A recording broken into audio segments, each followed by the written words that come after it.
Good afternoon, everybody. Today's November 2nd, and we're here with the One Pot Wonder program. And we are actually on session 2, class 5. And so we're coming close to the end of this session. Next week will be our last week together. But I just want to give a big shout out to our sponsors, which is the Lethbridge Foundation. They've been generous enough to help us support financially to be able to bring this food to you, as well as the Food Center has also been very generous in helping us with our food as well. And a big thanks to the co-op for helping us get organized each week with our food supplies. And a great big thank you to Kayla Ray Eckstein for helping with the video and being my sidekick through this process. So today we are building a shepherd's pie, which is a very, very simple recipe. I'm sure that probably most of you have made this before. But that's what's coming in your food bank today, or in your food bag today. And we'll get started. So I've peeled the potatoes, and we've cut up our onions already, and we have some frozen vegetables, and some hamburger, and some spices that we're going to add in. So, and you can kind of modify your spices to what you like. You can use Italian spice. You can use just your browning gravy, like your beef broth. You can use garlic, salt, and pepper. You're pretty basics, but anyway, we're going to get started, and we're going to get this meat on the go and our potatoes boiling. So we're at the stove getting the preparation for the potatoes and the hamburger, and I have been so lucky today to have a volunteer come and join us. So I'd like to introduce you to Marlena. And so she's going to just help us get this prepared and get it ready. And so as you can see, we'll move the camera a little down to the pots. And so we've got the hamburger, and we're going to put the onions in with the hamburger. We've chopped up our onions. So we're going to just chop it all together and let that cook. So Marlena, if you want to just kind of move the meat around and break it up a bit so that it cooks evenly. And then with the potatoes, I've cut them up into 4, each potato, and put them in water with some salt. Salt is not a huge amount, but probably, I don't know, maybe a half a teaspoon of salt in your water. It just, it helps with the potato, the flavor of the potato, and it helps the cooking process. So we're gonna let that meat cook, and as it gets a little bit browner, we're gonna add in our spices. So stay tuned. So I'm gonna just add in some garlic. Unfortunately, I don't have real garlic today, but you guys will have it tomorrow. I just have not picked up the large grocery shop yet, and so I'm going to add in some powdered garlic, just enough to give it a little extra flavor.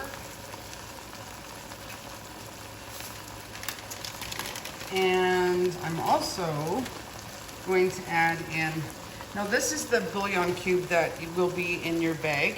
So when you are using this, I really recommend that you use hot water.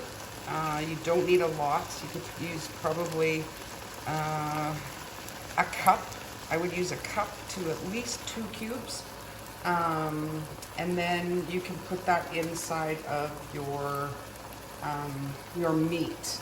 So when you're just about ready to, your meat's finished, because we're gonna drain off this liquid, because you can see there's quite a bit of liquid there that will have all of the fat. So you want to kind of get rid of some of that fat, so that your meat is not going to be layered with kind of like bacon fat kind of look. You want to get rid of that stuff, because otherwise it doesn't taste very good. So anyway, we will drain this hamburger and get the water off of it. We're going to add the bouillon to it, And before putting it into your meat, use hot water to dissolve the cubes. And if it's kind of chunky, don't worry about it because it will dissolve within your meat as you're cooking. Okay, so the meat has now browned, and so in your bag, as I had mentioned, you'll have this bouillon, beef bouillon. So I also am going to add in some browning gravy mix. You can do it from scratch if you like. You can use the bouillon cube and just add a little bit of cornstarch, or if you do use cornstarch or flour, be sure to do your mixing before you add it to your meat, because when this is in hot water, it will dissolve. And you're gonna have lumpy flour, or the cornstarch won't be lumpy, but the flour will. So you have to be sure that you can shake it and shake it and shake it to get the lumps out of the flour, if that's what you're using. So if you decide not to use the home scratch remedy of making brown gravy, I will include this package. So this is just with water. It's a cup of water to your content in this.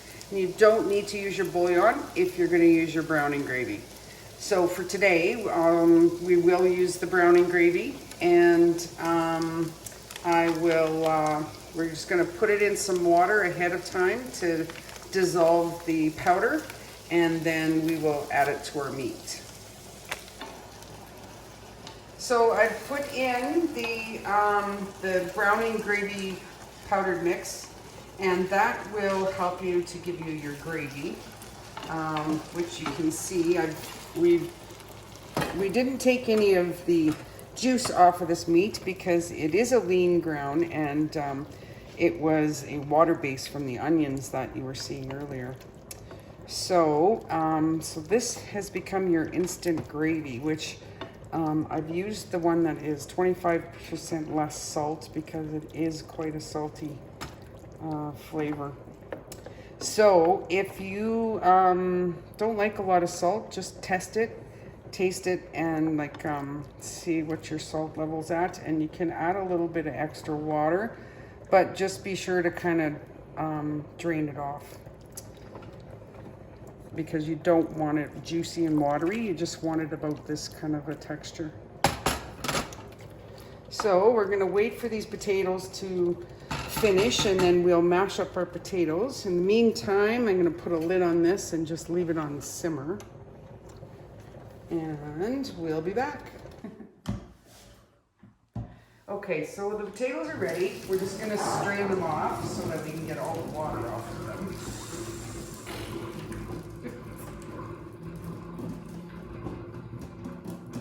And then we're gonna mash these potatoes with salt, pepper, and butter, if you choose. And I'll just take this back over to the stove and we'll do it on the stove.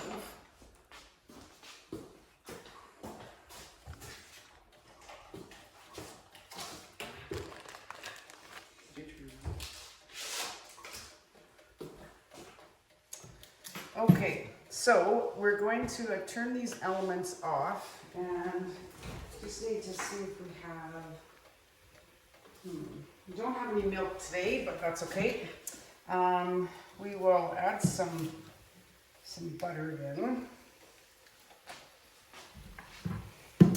And I'll grab my masher.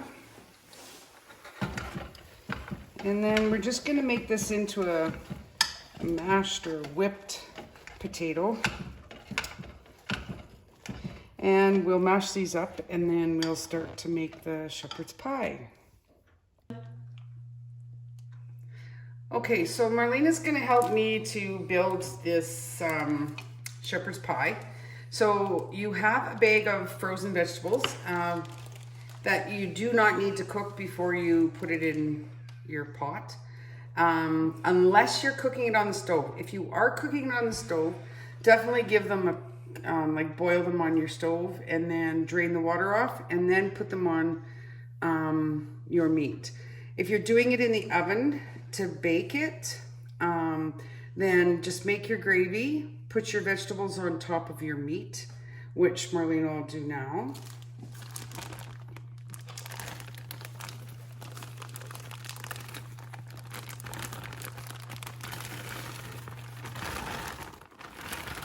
Perfect. And then we're just gonna spread this out a little bit over top of the meat. And then we're gonna do the next layer, Marlena, and we're gonna add the potatoes. So each spoonful, you're just gonna add it until we cover it.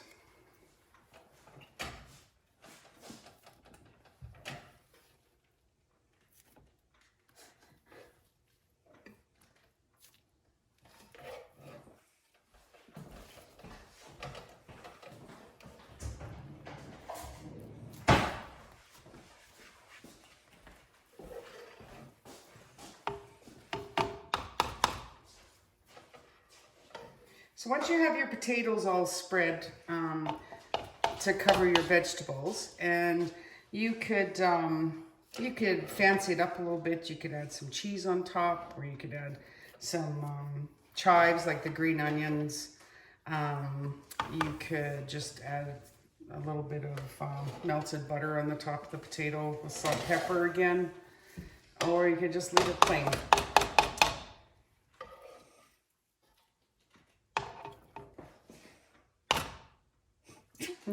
Good. All right. Okay. So we're just gonna kind of spread it out evenly and cover this big pan. So now the type of pan you use, you can use anything you have. You can use it in like a 9x13, or you could just do it in a pot like this if it's oven safe, or if you're just doing it on your stove. It really varies. You can use a cake pan or a bread pan, whatever you fancy. So we're gonna put this into the oven and just let it bake for a few minutes. Because everything is already pre-cooked, you just want to basically reheat everything and kind of let your gravies kind of bubble a bit. And then, yeah, so I've got this on at about 375. You can 375, 400, no higher. And then we're gonna throw it into the oven for about, I would give it at least 30 minutes. And I'll remember not to touch the pan handle with my bare hand. Yeah, so we'll wait for it to cook, and yeah, and then we'll show you the end results. So our masterpiece, easy masterpiece, has been created. So this is our shepherd's pie for today, and I hope you enjoy. Just want to say a big thank you for joining us today, and just be kind to yourself and to others, and stay safe. I'll see you next week.